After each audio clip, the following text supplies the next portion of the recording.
So, hello everyone, welcome to Soft Relaxing ASMR. Today we're going to be talking about anxiety. That's my main focus of this video, is to speak on anxiety and what happens, how you can help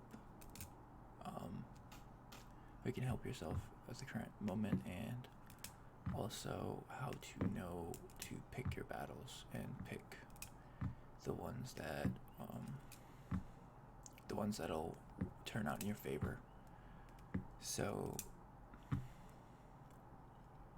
speaking on anxiety from my perspective, I extremely have anxiety. I think that it builds primarily on social relationships, and it builds on tension inside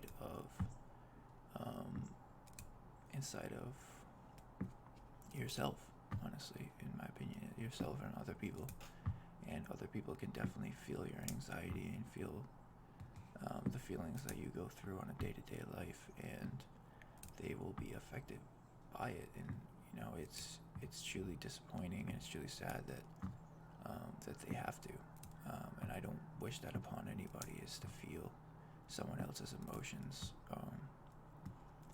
and feel attacked by them, or feel like emotionally unstable or confused, or even second guessing yourself, because a lot of people do. A lot of people that have anxiety or are feeling anxiety from other people second guess themselves, and then they have two options to pick from, and they don't know which one, and they don't know which one is the better one.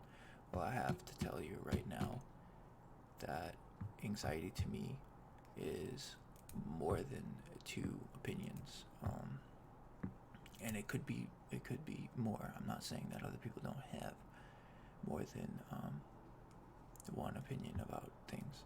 I'm just saying that mine is like an extreme, where it's so many opinions to pick from that I get claustrophobic or claustrophobia from it, and it just like it feels like I'm trapped in a box, or just sandwiched between two things that I don't want to deal with at the time, and they bombard me and just make me feel like I shouldn't even be there, or I shouldn't even be in that place when I deserve to be there. I worked to be there, or anywhere. Honestly, even out for dinner, you can feel anxiety and depression and a ton of feelings that just are not your own, or if they are your own, you just don't know how to cope with them. So that's the primary usage of the video. So step one for anxiety in my life was breathing. And I know any person on this planet is going to tell you that breathing is one of the biggest factors in anxiety, because if you don't have a steady breathing pattern, when you're having an anxiety attack or a panic attack, you could feel lightheaded, you could faint, you could I've seen people sit down when they have anxiety attacks, or just fall to the ground, even just completely just give up, and their legs give out under them and they just fall. And it's extremely scary from that perspective, because you think of what if there was something there, if they got hurt, or you had to transfer them to the hospital after they got hurt from that injury. Even in the workplace, it's scary, because you don't really know how to treat them. You don't know what blood type they are. You don't know what medications they take. You don't know what they're feeling. You don't know how maybe the person had the anxiety attack from you specifically. It could be really bad. And if you're trying to save someone's life from an anxiety attack from an unknown source, and you walk into it blind, you have no clue what you're doing. And it can be extremely scary, extremely just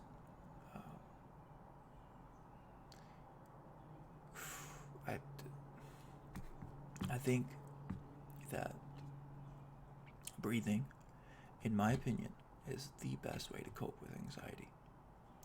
Now, I have a breathing method that I use. I don't know if a lot of people use this, and I'm going to share it, but I shouldn't share it because it's my own method. Whereas it's usually nostril, nostril, mouth, nostril, nostril, nostril, mouth, nostril, nostril, nostril, mouth, and I rotate from there, because a lot of people breathe just like nose to mouth, and I feel like there's not enough oxygen getting to your brain at the time, and they usually say breathing through your nose helps the oxygen get to your brain. So exhales and inhales from your nose help, get blood to your brain. So what I'll do is I'll do nostril, nostril, and then nostril, mouth. So it helps me. That's my method. A lot of people do it differently. And then the second thing to cope with my anxiety is focused on something else. So say you're at home and you have a phone. Everybody uses it today. Phone. Take out your phone. Make a phone call. You ignore what's going on. You kind of take a step back away from everything that's happening. It could be as simple as a pack of gum. I've used it before where as I was having an anxiety attack and I walked away and I put a piece of gum in my mouth and started chewing it, and then did this complete circle and walked right back to the position that I was in before, and I just had enough seconds or enough time to rethink what I was going to say inside my mind, and it helped me in the end instead of impeded my performance or impeded my conversation that I was having. And it may look like you're just like, oh yeah, he's not, he doesn't want to talk right now, and it may look like that, but it's honestly one of the skills that I've learned because I'm so impatient, and I'm also so excited about everything. Whereas I'll pick up something and I'll love it for like an hour or two, and I'll try to learn as much as I can, as much as humanly possible from it, and then I'll just drop it and never touch it again. And I'll be like, why did I do that?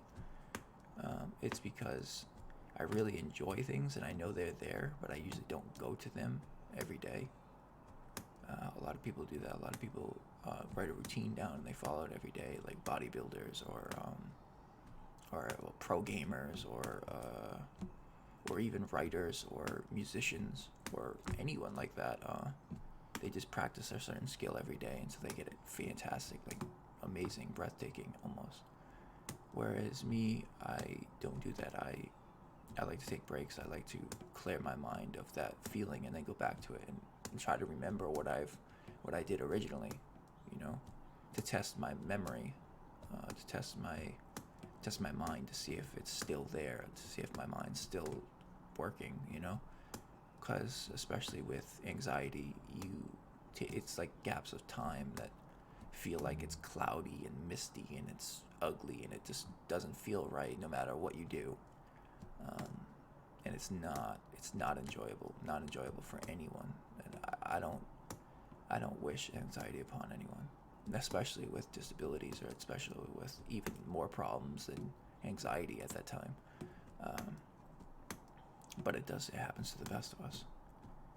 So that's my second tip, is just removing yourself from the situation and putting yourself back in it. And I know that might not be possible all the time, but if you do have a quick second and you do it, then it can be beneficial, extremely beneficial for you. I know that I was at a previous job site, and I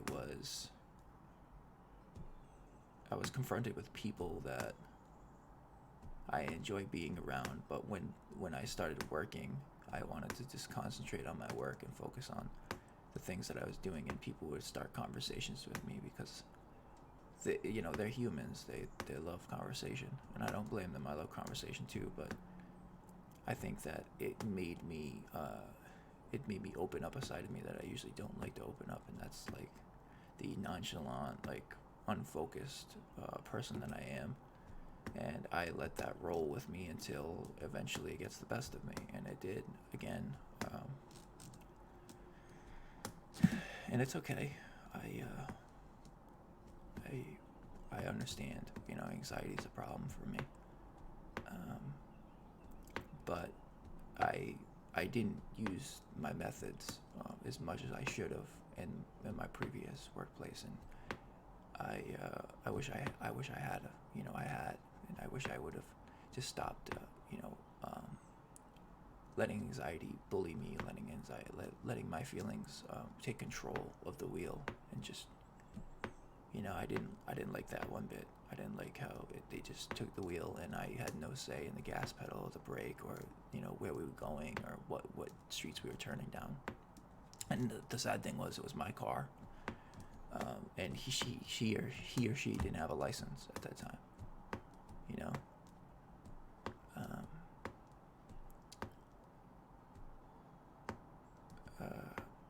The third method is probably my most favorite, and that is take a deep breath and think about what you're going to say inside your head and then say it out loud.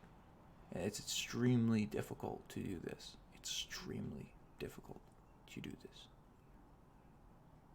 Let me just say that I've tried many times to think about what I say before I say it, and I just mess up most of the time, because it's either something that's rude, disrespectful, or just plain silly and fun, and, you know, it's supposed to be hilarious and people are supposed to laugh at it, you know.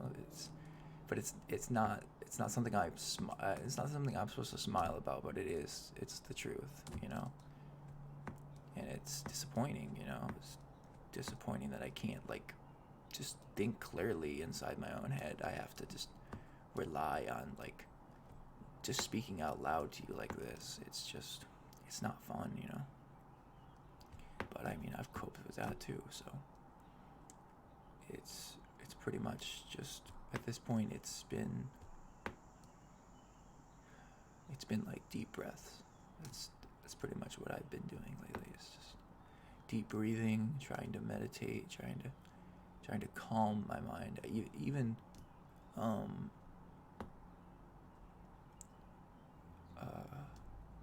Even speaking to myself sometimes. I don't like, like, when I mean, like, speaking to myself, I mean, like, talking to myself, because it creeps people out and it's weird, and usually bad thoughts come out that they're not supposed to, and I don't like that either, you know. Those aren't supposed to come out. I don't know why they do, but they do. And usually it's not even, like, what I want to do. It's not even, like, even remotely true or remotely correct, or it's just bullshit. It's fake. It's junk, you know. And I don't like that. I don't enjoy that feeling. But I mean, that's pretty much what I'm stuck with right now. It's just feeling all these feelings of just, like, it, like, bogging down on you and getting you upset, and it's not enjoyable for anyone. But yeah, that was my short little rant on anxiety. I hope to see you sometime in the future. Thank you.